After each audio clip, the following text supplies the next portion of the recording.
All right, ladies and gentlemen, Mr. Eck here. Just wanted to give a quick screencast about section 1.2 that we worked through today in class and yesterday as well. So, quick overview. Some basic stuff was occurring. We done questions like number one last lesson.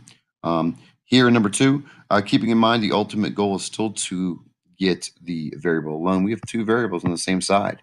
Those are considered like terms. So what we'll do is we will just bring those together and then solve the little two-step equation as we've done many times so far this year. Solving the two-stepper, isolating x, go ahead to divide both sides by 3. Basic scenario, getting x equaling -9. Number 3 kind of mimics very much so what number 1 shows, and number 2 as well. In 3 and 4, we start to pick up the ante a little bit. 4 is no different. I would add 11 to both sides, and I added 11 to both sides. That would give me -10 equals a half of c. Multiply both sides by 2. Clears my fraction. C equals -20. Number 5, very similar to what we've done on the previous screen. Like terms on the same side. I'd bring these two guys together and proceed from there. However, number 6 and number 7 are identical. Sorry for that. But number 6 and 7 are the first instance in which we have to distribute. Now, distribution occurs and is necessary when we have a value preceding a quantity in which we cannot combine. So what I need to do is take the 2 multiplied by the 1 and get a 2. The 2 times the negative x is a -2x. The plus 3 here is not affected. It's not part of the parentheses, so it comes straight down. Now from here, I'll combine my like terms, my numbers. I have 5 minus 2x equaling -8. I'll then subtract 5 from both sides. -2x equals -13. And divide by -2.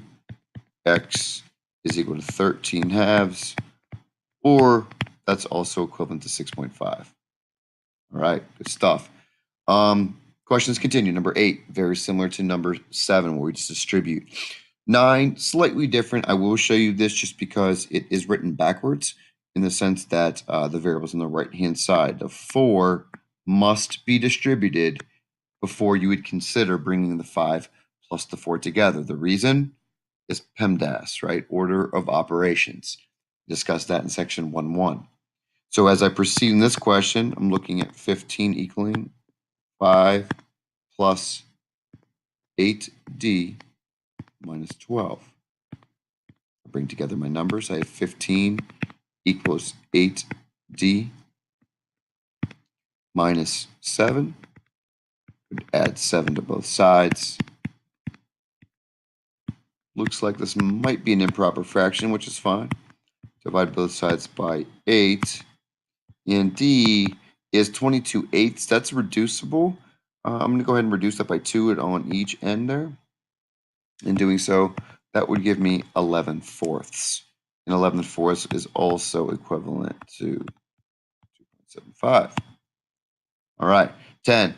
Again, very similar. After you distribute, you then have a 3y to combine with the -2y. So we'll begin that problem.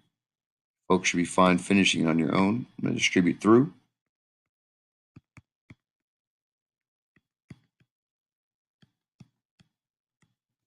And then I can simply bring the y's together. That gives me 13 equals y plus 8. I would get rid of that 8.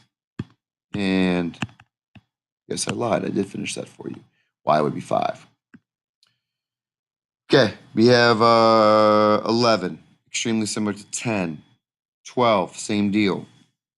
Similar to 11 and 10. I will go quickly through number 13 just because it shows 2 iterations of distribution. So the 5 would rainbow through, the 2 would rainbow through its respective parenthesis. And I'll continue. I'm looking at this, 15 in the first, minus 5x is my first distribution, plus 6 minus 2x equals 14. My like terms will come together. We'll go with the variables first. That's -7x. Numerically speaking, gives me a 21 equals 14. I'll move that 21, get rid of that bad boy. That's negative 7x equaling negative 7. And it boils down real nice from there. X is 1. Awesome. Last two questions we talked about. We did a quick story problem here. This is just based upon averages. The word mean is the buzzword in the question. That's a fancy word we have, algebra, referencing averaging things. The question says is, we see all the days here listed in this chart. What needs to be the number of miles ridden on Friday so that the average is 5? Now notice there's 5 days consisting of Monday through Friday. So it's like when you average together tests. You take all of the test scores, in this case, all of the miles, add them together. So I'll bring together all the numbers. So as far as the numbers goes, that's 14. So that's an X plus a 14.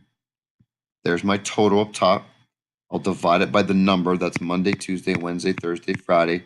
That's 5 instances. And we want the average in the question to be 5 per day. So on this side, there goes a 5. So finishing up the question, I would multiply both sides by 5. X plus 14 would have to be 25. I'd move the 14 to the other side by subtracting it. X would need to be 11, meaning on Friday, they would need to bike 10 miles in order for their weekly average to be 5. Beautiful. And lastly, we are charged $720 total to have somebody landscape our yard. So $720 comes from materials cost. It's a one-time fee of $375, and meaning plus labor of $34.50 per hour. So it's $34.50 per hour. So X will be defined as the number of hours that landscaper worked. So solving this equation for X, subtracting the 375 from both sides and then dividing, X ends up being 10 hours that this landscaper was at your house doing work. So awesome job on section 1.1 and 1.2, folks. Tomorrow we're going to jump into section 1.3. Look forward to doing some work with variables on both sides. Hope you folks have a good night, get some good sleep. See you guys tomorrow.